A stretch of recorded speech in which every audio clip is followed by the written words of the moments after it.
ನಾವು ಜೀವನ ಸ್ಟಾರ್ಟ್ ಮಾಡುತ್ತವಿಂದ ಹಿಡಿದು ಜೀವ ಹೋಗೋವರೆಗೂ ನಮಗೆ ದುಡ್ಡು ಬೇಕೇ ಬೇಕು ಅಂತ ಹೇಳೋದಕ್ಕೆ ಇಷ್ಟಪಡ್ತೀನಿ. ಬಡವ ಶ್ರೀಮಂತ ಆಗೋದು ದುಡ್ಡಿಂದಲೇ. ಶ್ರೀಮಂತ ವ್ಯಕ್ತಿ ಬಡವ ಆಗೋದು ಕೂಡ ದುಡ್ಡಿಂದಲೇ. ದುಡ್ಡು ಯಾರಿಗ್ ಬೇಡ, ಎಲ್ರಿಗೂ ಕೂಡ ದುಡ್ಡು ಬೇಕು.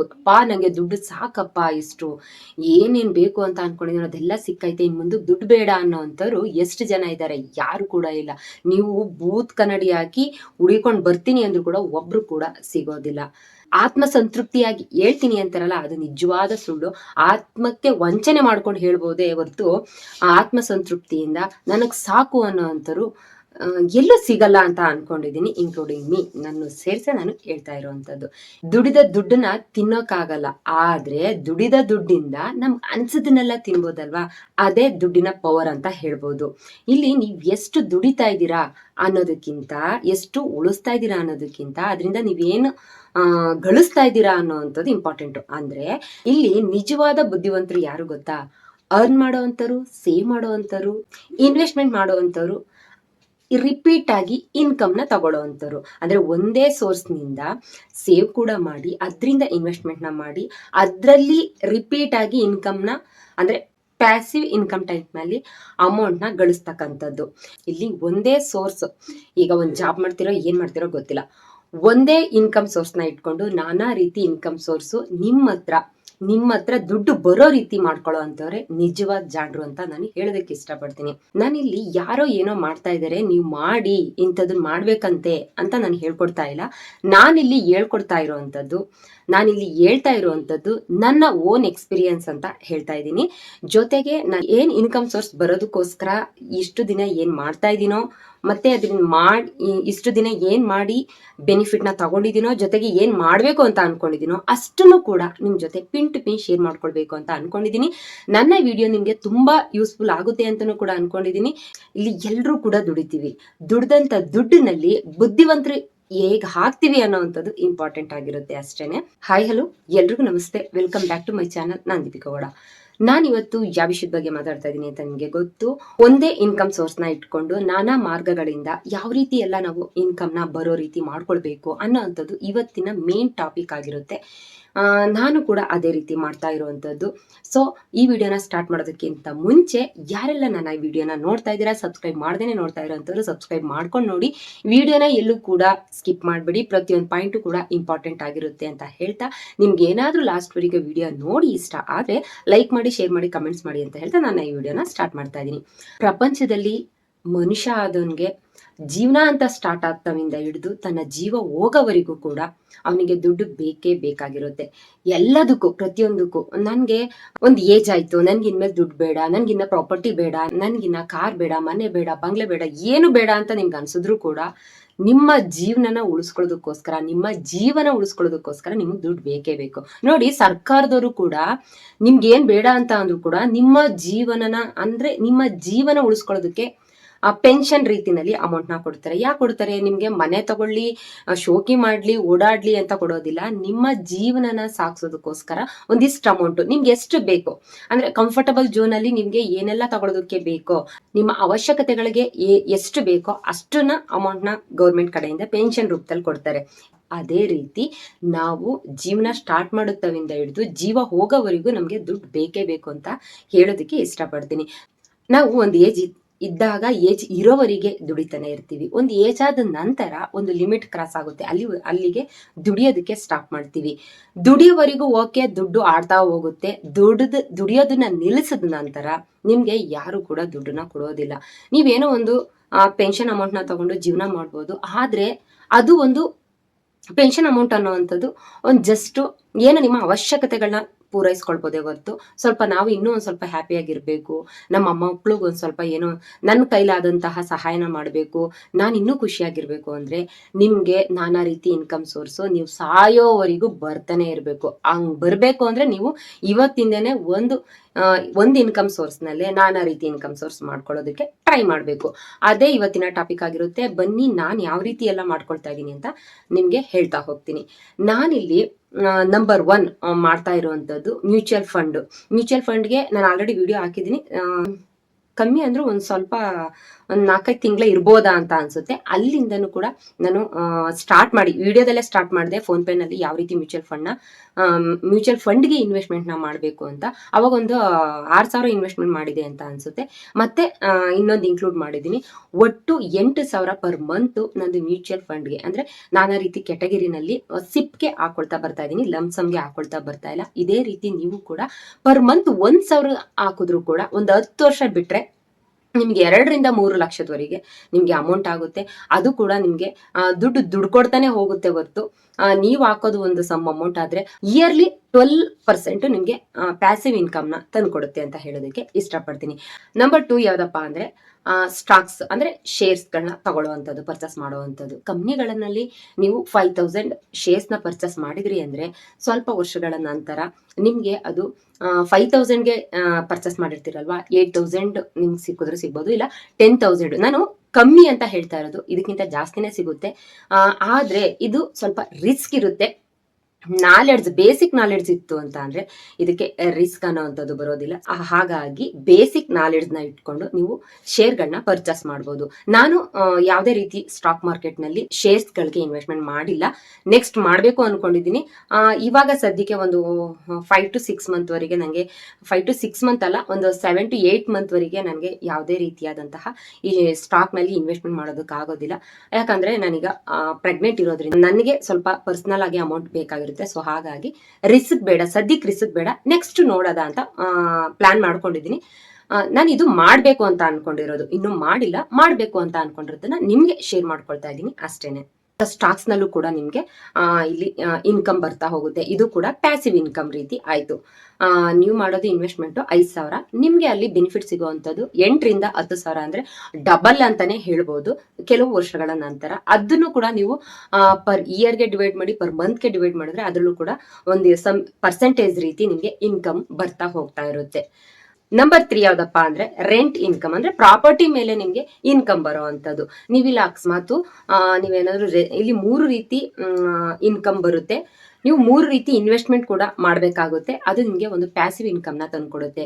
ಫಸ್ಟ್ ಒನ್ ಬಂದು ರೆಸಿಡೆನ್ಷಿಯಲ್ ಸೈಟ್ ಮೇಲೆ ಇನ್ವೆಸ್ಟ್ಮೆಂಟ್ ಮಾಡಿದ್ರೆ, ಅದು ಅಕಸ್ಮಾತ್ ನೀವು ಮನೆ ಕಟ್ಟಂತ ಟೈಮ್ ನಲ್ಲಿ ನಿಮ್ಗೆ ಒಂದು 4-5 ಮನೆನ ನೀವು ಬಾಡಿಗೆಗೆ ಅಂತ ಬಿಟ್ರು ಕೂಡ ಒಂದು ಮನೆ ಬಾಡಿಗೆ ಸಿಂಪಲ್ ಆಗಿ ಅಂತ ನಾನು ಹೇಳ್ತಾ ಇದ್ದೀನಿ, ನಾನು ತುಂಬಾ ಹೈ ಆಗಿ ಹೇಳ್ತಾ ಇಲ್ಲ, ಸಿಂಪಲ್ ಆಗಿ 5,000 ಅಂತ ಅಂದ್ರೂ ಕೂಡ ಒಂದು 4 ಮನೆಗೆ 20,000 ಬರುತ್ತೆ. ಅಲ್ಲಿ 20,000 ಇನ್ಕಮ್ ನಿಮ್ಗೆ ಬಂದಂಗಾಯ್ತು. ಪರ್ ಮಂತ್ 20,000 ಅಂತ ಅಂದ್ರೆ ವರ್ಷಕ್ಕೆ ಎಷ್ಟಾಯ್ತು ನೀವೇ ಲೆಕ್ಕ ಹಾಕೊಳ್ಳಿ.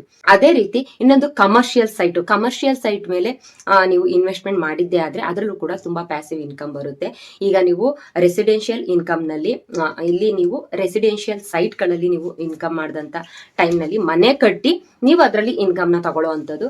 ಇದು ಕಮರ್ಷಿಯಲ್ ಸೈಟ್ ಮೇಲೆ ಇನ್ವೆಸ್ಟ್ಮೆಂಟ್ ನ ಮಾಡದಲ್ಲಿ ಇದೊಂದು ರೀತಿ ಬಿಸ್ನೆಸ್ ಪ್ಲೇಸ್ ಅಂತಾನೆ ಹೇಳ್ಬೋದು. ಅಂಗಡಿ ಮಳಿಗೆಗಳನ್ನ ಮಾಡೋದಾಗಿರ್ಬೋದು, ಇಲ್ಲಾಂದ್ರೆ ಯಾರಿಗಾದ್ರೂ ಬಾಡಿಗೆಗಳನ್ನ ಕೊಡೋದಾಗಿರ್ಬೋದು. ಈ ರೀತಿ ಎಲ್ಲ ಮಾಡಿದಂತ ಟೈಮ್ ನಲ್ಲಿ ನಿಮ್ಗೆ ರೆಸಿಡೆನ್ಷಿಯಲ್ ಸೈಟ್ಗೆ ಕಂಪೇರ್ ಮಾಡಿದ್ರೆ ಈ ಕಮರ್ಷಿಯಲ್ ಸೈಟ್ ನಲ್ಲಿ ನಿಮ್ಗೆ ಪ್ಯಾಸಿವ್ ಇನ್ಕಮ್ ಅನ್ನೋವಂಥದ್ದು ಜಾಸ್ತಿನೇ ಬರುತ್ತೆ. ಸೊ ಹಾಗಾಗಿ ಇದು ಕೂಡ ಒಂದು ಗುಡ್ ಇನ್ವೆಸ್ಟ್ಮೆಂಟ್ ಅಂತಾನೆ ಹೇಳ್ತೀನಿ. ಇದ್ರಲ್ಲೂ ಕೂಡ ಪ್ಯಾಸಿವ್ ಇನ್ಕಮ್ ಬರುತ್ತೆ. ನಂಬರ್ 3 ಯಾವ್ದಪ್ಪ ಇದ್ರಲ್ಲಿ ರೆಂಟ್ ಇನ್ಕಮ್ ನಲ್ಲಿ ನಂಬರ್ 3 ಯಾವ್ದಪ್ಪ ಅಂತ ಅಂದ್ರೆ ಪ್ರಾಪರ್ಟಿನಲ್ಲಿ ಊರ್ ಕಡೆ, ಅಂದ್ರೆ ನೀವು ಸಿಟಿಲಿ ಇರ್ತೀರಾ ಅಂದ್ರೂ ಓಕೆ, ಇಲ್ಲ ಹಳ್ಳಿಲಿ ಇರ್ತೀರಾ ಅಂದ್ರೂ ಕೂಡ ಓಕೆ, ನೀವು ಅಲ್ಲಿ ಜಮೀನನ್ನ ಖರೀದಿ ಮಾಡುವಂಥದ್ದು. ಜಮೀನ ಖರೀದಿ ಮಾಡಿ ನೀವು ಯಾರಿಗಾದ್ರೂ ಭೋಗ್ಯ ರೀತಿನಾದ್ರೂ ಹಾಕ್ಬೋದು. ಅದ್ರಲ್ಲೂ ಸಮ್ ಇಯರ್ಲಿ ಏನಾದ್ರೂ ಒಂದು ಅವ್ರದ್ದು ಬೆಳೆದಂತ ಬೆಳೆನಲ್ಲಿ ನಿಮ್ಗೂ ಸಮ್ ಇನ್ಕಮ್ ಅನ್ನೋವಂಥದ್ದು ಬರುತ್ತೆ. ಅಲ್ದೇನೆ ನೀವಿಲ್ಲ ಒಂದ್ ಸ್ವಲ್ಪ ಲ್ಯಾಂಡ್ ನ ತಗೊಂಡು ನಾನೇ ತೆಂಗಿನ ಸಸಿನೋ ಅಡಕೆ ಸಸಿನೋ ಏನೋ ಒಂದ್ ನೆಡ್ತೀನಿ ಅಂದ್ರೆ ಅದ್ರಲ್ಲಿ ಒಂದ್ ಸ್ವಲ್ಪ ವರ್ಷಗಳನ್ನ ಬಿಟ್ರೆ, ಒಂದು 6-7 ವರ್ಷಗಳನ್ನ ಬಿಟ್ರೆ ಅದ್ರಲ್ಲೂ ನಿಮ್ಗೆ ಸುಮಾರು ಇನ್ಕಮ್, ಅಂದ್ರೆ ಪ್ಯಾಸಿವ್ ಇನ್ಕಮ್ ರೀತಿ ಬರುತ್ತೆ. ಇದು ಕೂಡ ಒಂದು ಗುಡ್ ಇನ್ವೆಸ್ಟ್ಮೆಂಟ್ ಅಂತಾನೆ ಹೇಳ್ತೀನಿ. ಇದ್ರಲ್ಲಿ ನಾನ್ ಯಾವ್ದಪ್ಪ ಮಾಡಿದೀನಿ ಅಂದ್ರೆ ರೆಸಿಡೆನ್ಷಿಯಲ್ ಸೈಟ್ ನ ಮಾಡಿರೋ ಅಂತದ್ದು.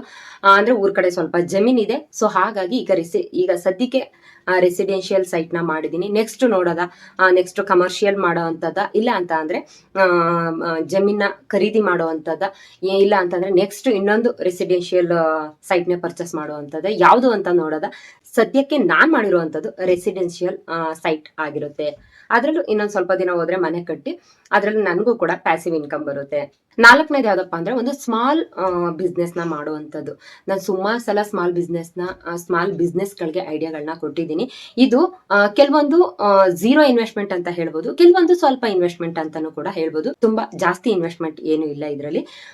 ಈಗ ಫಾರ್ ಎಕ್ಸಾಂಪಲ್ ಅಂದ್ರೆ ಈಗ ಸುಮಾರು ಜನ ಹೆಣ್ಮಕ್ಳುಗಳು ಸ್ಯಾರಿನ ರೀಸೇಲಿಂಗ್ ಮಾಡ್ತಾರೆ. ಬೇರೆ ಕಡೆಯಿಂದ ಸ್ಯಾರಿನ ತಂದು ಅದನ್ನ ರೀಸೇಲ್ ಮಾಡುವಂಥದ್ದು. ಅದರಲ್ಲೂ ತುಂಬಾ ಅಂದ್ರೆ ತುಂಬಾ ಬೆನಿಫಿಟ್ ಸಿಗುತ್ತೆ. ಅದು ಒಂದು ಇನ್ಕಮ್ ಸೋರ್ಸ್ ಅಂತಾನೆ ಹೇಳ್ಬೋದು. ಮತ್ತೆ ಟೈಲರಿಂಗ್ ಕ್ಲಾಸ್ಗಳನ್ನ ಮಾಡ್ತಾರೆ. ಮನೆಯಲ್ಲಿ ಹಳೆ ಬಟ್ಟೆಗಳು ಅಂದ್ರೆ ಹಳೆ ಸೀರೆಗಳಿದ್ದಾಗ ಮ್ಯಾಟ್ಗಳನ್ನ ಮಾಡಿ ಅದನ್ನ ಸೇಲ್ ಮಾಡ್ತಾರೆ. ಸ್ವಲ್ಪ ಜಾಗ ಏನಾದ್ರೂ ಇದೆ ಅಂದ್ರೆ ಸ್ಮಾಲ್ ಜಾಗ ಇದ್ರೂ ಕೂಡ ಪರವಾಗಿಲ್ಲ, ಅದ್ರ ತಕ್ಕನಾಗಿ ಫಾರ್ಮಿಂಗ್ ನ ಮಾಡುವಂಥದ್ದು. ಮನೆಗಳಲ್ಲಿ ಫಾರ್ಮಿಂಗ್ ಯಾವ ರೀತಿ, ಹೂವಗಳನ್ನ ಈಗ ಕನಕಾಂಬ್ರ ಗಿಡ ಆಗಿರ್ಬೋದು, ಕನಕಾಂಬ್ರ ಗಿಡ ಒಂದ್ ನೆಟ್ರೆ ಸಾಕು, ಅಲ್ಲೇನಾದ್ರೂ ಸ್ಪೇಸ್ ಇತ್ತು ಅಂದ್ರೆ ಅವೇ ಸುಮಾರು ಗಿಡಗಳಾಗಿ ಅದರಲ್ಲಿ ಹೂವಗಳನ್ನ ಬಿಡೋದಾಗಿರ್ಬೋದು. ಮತ್ತೆ ಮಲ್ಲಿಗೆ ಹೂವ, ಈಗ ಬೇಸಿಗೆ ಟೈಮಲ್ಲಿ ಮಲ್ಲಿಗೆ ಹೂವಿನ ಸೀಸನ್ ಜಾಸ್ತಿ ಇರುತ್ತೆ. ಅದು ಮಳ ಏನು ಕಮ್ಮಿ ಅಲ್ಲ, ಒಂದ್ ಕಡೆ 40 ಆದ್ರೆ ಒಂದ್ ಕಡೆ 50, ಒಂದ್ ಕಡೆ 60 ರೂಪಾಯಿ ಇರುತ್ತೆ. ನೀವು ಸಿಂಪಲ್ ಆಗಿ ಒಂದು ದಿನಕ್ಕೆ 4 ಮೊಳ ಹೂವು ಮಾರ್ಕೊಂಡ್ರು ಕೂಡ ಅಲ್ಲಿ ನಿಮ್ಗೆ 200 ರೂಪಾಯಿ ಬಂದ್ಬಿಡ್ತು. ಕುತ್ತಿದ ಜಾಗದಲ್ಲಿ 200 ರೂಪಾಯಿ ಬಂತು. ಸೊ ತರಕಾರಿಗಳನ್ನ ನಿಮ್ಮ ಮನೆಗೆ, ನೀವು ಬೇರೆಯವ್ರಿಗೆ ಕೊಡ್ಬೇಡಿ. ಇದು ತರಕಾರಿನ ಬೆಳೆದು ನಿಮ್ಮ ಮನೆಗೆ ಯೂಸ್ ಮಾಡ್ಕೊಂಡ್ರೆ, ನೀವು ಬೇರೆ ಹೊರಗಡೆ ಹೋಗಿ 50 ರೂಪಾಯಿ 100 ರೂಪಾಯಿ ತರಕಾರಿ ತರ್ತೀನಿ ಅಂತ ಅಂದ್ರೂ ಕೂಡ ನೀವಿಲ್ಲಿ ಸೇವ್ ಮಾಡ್ತಾ ಹೋಗ್ಬೋದು. ಅದು ಕೂಡ ಒಂದು ಇನ್ಕಮ್ ಟೈಪೇ ಅಂತಾನೆ ಹೇಳ್ಬೋದು. ಅದೇ ರೀತಿ ಟೈಲರಿಂಗ್ ನ ಮಾಡೋದಾಗಿರ್ಬೋದು. ಯಾವ ರೀತಿ ಅಂತ ಅಂದ್ರೆ, ದೊಡ್ಡ ದೊಡ್ಡ ಡಿಸೈನರ್ ಬ್ಲೌಸ್ ಗಳನ್ನ ಹೊಲಿಯೋದಕ್ಕೆ ನಂಗೆ ಬರೋದಿಲ್ಲ ಅಂದ್ರೂ ಕೂಡ ಸಿಂಪಲ್ ಆಗಿ ಒಂದ್ ಚಿಕ್ಕ ಇನ್ವೆಸ್ಟ್ಮೆಂಟ್ ಹಾಕಿದ್ರು ಕೂಡ ನಿಮ್ಗೆ ಅಲ್ಲಿ ಕುಚ್ಚನ್ನ ಕಲಿಬಹುದು, ಮತ್ತೆ ಫಾಲ್ಸ್ ಗಳನ್ನ ಹಾಕೊಡ್ಬೋದು, ಬಟ್ಟೆಗಳನ್ನ ಆಲ್ಟರ್ನೇಟ್ ಮಾಡಿ ಕೊಡೋ ಅಂಥದ್ದು. ಈ ರೀತಿ ಎಲ್ಲ ಮಾಡ್ಕೊಳ್ಳೋದ್ರ ಜೊತೆಗೆ ನಿಮ್ಮ ಮನೆ ಬಟ್ಟೆಗಳನ್ನು ಕೂಡ ನೀವು ಹೊರಗಡೆ ಹೋಗಿ ದುಡ್ಡು ಕೊಟ್ಟು ಹೊಲಿಸೋ ಅಂಥದ್ದು ತಪ್ಪಿಸ್ಬೋದು. ಅದರಲ್ಲೂ ಕೂಡ ನಿಮ್ಗೆ ನಿಮ್ಮ ದುಡ್ಡನ್ನು ಕೂಡ ಉಳಿಸ್ಬೋದು, ಜೊತೆಗೆ ಪ್ಯಾಸಿವ್ ಇನ್ಕಮ್ ಕೂಡ ಬರುತ್ತೆ. ಸೊ ಇದಲ್ದೇನೆ ಮನೆ ಹತ್ರನೇ ಡೇ ಕೇರ್ನ ನಡೆಸೋದಾಗಿರ್ಬೋದು. ಈಗ ಎಲ್ರು ಈಗ ಸಿಟಿ ಲೈಫ್ ನಲ್ಲಿ ಎಲ್ರು ಕೂಡ ಹೊರಗಡೆ ಹೋಗಿ ದುಡಿಯೋ ಅಂತಾರೆ. ಕೆಲವೊಂದ್ಸಲ ಬೇಗ ಮನೆಗೆ ಬಂದ್ರೆ, ಕೆಲವೊಂದ್ಸಲ ಬೇಗ ಮನೆಗೆ ಬರೋದಕ್ಕಾಗೋದಿಲ್ಲ. ಅಂತ ಟೈಮಲ್ಲಿ ಅವ್ರ ಮಕ್ಳುಗಳನ್ನ ನಿಮ್ಮ ಮನೇಲಿ ತಂದು ಇಟ್ಕೊಂಡು ಡೇ ಕೇರ್ ಅಂದ್ರೆ ಸ್ಕೂಲ್ ಬಿಟ್ಟ ನಂತರ ನಿಮ್ಮ ಮನೆಯಲ್ಲಿ ಇರಿಸ್ಕೊಂಡು ಒಂದ್ ಸ್ವಲ್ಪ ಕೇರ್ ಟೇಕರ್ ಆಗಿ ಅವ್ರನ್ನ ನೋಡ್ಕೊಂಡ್ರೆ ನಿಮ್ಗೆ ಅದ್ರಲ್ಲಿ ಸಮ್ ಅಮೌಂಟ್ ಸಿಗುತ್ತೆ. ಜೊತೆಗೆ ಡೇ ಕೇರ್ ಟೈಪಲ್ಲೂ ನಡೆಸ್ಕೊಂಡ್ರೆ ಅದ್ರಲ್ಲೂ ಕೂಡ ನಿಮ್ಗೆ ಇನ್ಕಮ್ ಬರುತ್ತೆ ಅಂತ ಹೇಳ್ತೀನಿ. 0 ಇಂದ ಸ್ವಲ್ಪ ಮಟ್ಟಿಗೆ ಅಮೌಂಟ್ ನ ಇನ್ವೆಸ್ಟ್ಮೆಂಟ್ ಮಾಡಿದ್ರೆ ಸಾಕು, ನಿಮ್ಗೆ ನೀವು ಸ್ಮಾಲ್ ಬಿಸ್ನೆಸ್ ನ ಸ್ಟಾರ್ಟ್ ಮಾಡ್ಬೋದು, ಅರ್ನ್ ಕೂಡ ಮಾಡ್ಬೋದು. ಅದರಲ್ಲೂ ಕೂಡ ಪ್ಯಾಸಿವ್ ಇನ್ಕಮ್ ಬರುತ್ತೆ ಅಂತ ಹೇಳೋದಕ್ಕೆ ಇಷ್ಟಪಡ್ತೀನಿ. ಮತ್ತೆ ಇಲ್ಲಿ ನನ್ನ ಸ್ಮಾಲ್ ಬಿಸ್ನೆಸ್ ಅಂತ ಏನಿಲ್ಲ, ಇದು ಒಂದು ಜಸ್ಟ್ ಪಾರ್ಟ್ ಟೈಮ್ ಜಾಬ್ ರೀತಿ ಅಷ್ಟೇನೆ. ನನಗೆ ಟೈಮ್ ಸಿಕ್ತಂತ ಟೈಮ್ ನಲ್ಲಿ ನಾನು ಹೊರಗಡೆ ಹೋಗಿ ಫೇಶಿಯಲ್ ಕೂಡ ಮಾಡ್ತೀನಿ. ಅದರಲ್ಲೂ ಕೂಡ ನನಗೆ ಇನ್ಕಮ್ ಬರುತ್ತೆ. ಜೊತೆಗೆ ನಾನು ಮನೆಯಲ್ಲಂತೂ ಕುತ್ಕೊಳ್ಳೋದಿಲ್ಲ. ಈ ಟೈಮ್ ನಲ್ಲೂ ಕೂಡ ನಾನು 4 to 5 months ಪ್ರೆಗ್ನೆಂಟ್ ಆದ್ರೂ ಕೂಡ ನಾನು ಮನೆಯಲ್ಲಿ ಕುತ್ಕೊಳ್ಳೋಕೆ ಇಷ್ಟಪಡೋದಿಲ್ಲ. ನನ್ನ ಮೈಂಡ್ ಯಾವಾಗ್ಲೂ ಆಕ್ಟಿವ್ ಆಗಿರ್ಬೇಕು ಅಂತ ಅನ್ಕೊಳ್ತೀನಿ. ಸೊ ಹಾಗಾಗಿ ಸೋಂಬೇರಿತನನ ಬಿಟ್ಟಾಕೋ ಅಂತ ಸೂತ್ರ ಯಾವ್ದಪ್ಪ ಅಂದ್ರೆ, ಮೈಂಡ್ ನ ಆಕ್ಟಿವ್ ಆಗಿ ಇಟ್ಕೊಳ್ಳೋದು. ಮೈಂಡ್ ಆಕ್ಟಿವ್ ಆಗಿ ಇರ್ಬೇಕು ಅಂತ ಅಂದ್ರೆ ಫಿಸಿಕಲ್ ಆಗಿ ನಾವು ಸ್ವಲ್ಪ ಆಕ್ಟಿವ್ ಆಗಿರುವಂತದ್ದು. ಸೊ ಹಾಗಾಗಿ ಸಂಡೇನೂ ಕೂಡ ಓಟಿ ಇದ್ರೆ ಓಟಿ ಮಾಡ್ತೀನಿ, ಇಲ್ಲ ಅಂತಂದ್ರೆ ಹೊರಗಡೆ ಫೇಶಿಯಲ್ಗೋಸ್ಕರ ಅಂದ್ರೆ ಫೇಶಿಯಲ್ ಮಾಡೋದಕ್ಕೋಸ್ಕರ ಹೋಗಿ ಅದರಲ್ಲೂ ಕೂಡ ಸ್ವಲ್ಪ ಇನ್ಕಮ್ ನ ಬರೋ ರೀತಿ ಮಾಡ್ಕೊಂಡಿದ್ದೀನಿ. ನಂಬರ್ 6 ಯಾವ್ದಪ್ಪ ಅಂದ್ರೆ, ನಾನು ಆಲ್ರೆಡಿ ಯೂಟ್ಯೂಬ್ ನ ಸ್ಟಾರ್ಟ್ ಮಾಡಿದ್ದೀನಿ. ಯೂಟ್ಯೂಬ್ ಇಂದ ನನ್ಗೆ ಇನ್ಕಮ್ ಕೂಡ ಬರ್ತಾ ಇದೆ. ನಾ ಆಲ್ರೆಡಿ ಫಸ್ಟ್ ಪೇಮೆಂಟ್ ನ ಹಾಕಿದ್ದೀನಿ, ಇನ್ನು 2ನೇ ಪೇಮೆಂಟ್ ಬರೋದ್ರಲ್ಲಿದೆ. ಸೊ ಹಾಗಾಗಿ ನೀವು ಕೂಡ ಯೂಟ್ಯೂಬ್ ನ ಸ್ಟಾರ್ಟ್ ಮಾಡ್ಬೋದು. ಯಾರಾದ್ರೂ ಯೂಟ್ಯೂಬ್ ಸ್ಟಾರ್ಟ್ ಮಾಡ್ಬೋದು. ಇದೊಂದು ಒಳ್ಳೆ ಪ್ಲಾಟ್ಫಾರ್ಮ್ ಅಂತಾನೆ ಹೇಳ್ಬೋದು, ಒಂದು ಇನ್ಕಮ್ ಸೋರ್ಸ್ಗೆ.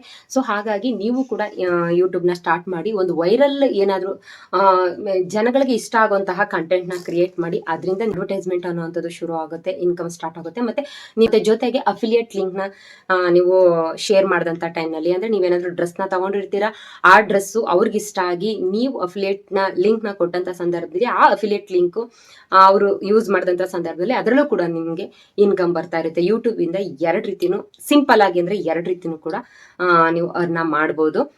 ನನಗೂ ಕೂಡ ಫಸ್ಟ್ ಪೇಮೆಂಟ್ ಬಂತು, 2ನೇ ಪೇಮೆಂಟ್ ಬರೋದ್ರಲ್ಲಿ ಇದೆ. ನಂಬರ್ 7 ಯಾವ್ದಪ್ಪ ಅಂದ್ರೆ, ಈಗ ಗೋಲ್ಡ್ ಮೇಲಾಗ್ಲಿ ಮತ್ತೆ ಸಿಲ್ವರ್ ಮೇಲಾಗ್ಲಿ ಇನ್ವೆಸ್ಟ್ಮೆಂಟ್ ಮಾಡುವಂಥದ್ದು. ನೀವು ಸಿಂಪಲ್ ಆಗಿ 2,000 ಆಗ್ಲಿಲ್ಲ ಅಂದ್ರೂ ಸಿಕ್ಕಿಲ್ಲ, 1,000 ಗೋಲ್ಡ್ಗೆ 1,000 ಸಿಲ್ವರ್ಗೆ ಇನ್ವೆಸ್ಟ್ಮೆಂಟ್ ಮಾಡ್ತಾ ಹೋದ್ರೆ ಅದು ಯಾವತ್ತೂ ಕಮ್ಮಿ ಕೂಡ ಆಗೋದಿಲ್ಲ. ಒಂದು ಹೈ ಪೀಚಲ್ಲಿ ಹೋಗಿ ನಮ್ಗೆ ಏನಾದ್ರೂ ಲೋ ಆಗ್ಬೇಕು ಅಂದ್ರೆ 500, 300, 200 ಇದೇ ರೀತಿ ಲೋ ಆಗೋವಂಥದ್ದು. ಸೊ ಹಾಗಾಗಿ ನೀವು ಆದಷ್ಟು ಗೋಲ್ಡ್ಗೆ ಇನ್ವೆಸ್ಟ್ಮೆಂಟ್ ಮಾಡೋದನ್ನ ಕಲ್ತ್ಕೊಳ್ಳಿ. ಇದೇನಪ್ಪಾ ಅಂತ ಅಂದ್ರೆ, ಗೋಲ್ಡ್ ನಾನಾ ರೀತಿ ನಮ್ಗೆ ಯೂಸ್ ಆಗುತ್ತೆ. ಒಂದು ನಾವು ಆಭರಣವಾಗಿ ಯೂಸ್ ಮಾಡ್ಬೋದು, ಒಂದು ನಮ್ಮ ಕಷ್ಟ ಕಾಲಕ್ಕೆ ಅದನ್ನ ಯೂಸ್ ಮಾಡ್ಕೊಳ್ಬೋದು. ಇನ್ನೊಂದೇನಪ್ಪಾ ಅಂದ್ರೆ ನಮಗೆ ಒಂದು ಧೈರ್ಯ ಅನ್ನೋಂಥದ್ದು ಬರುತ್ತೆ.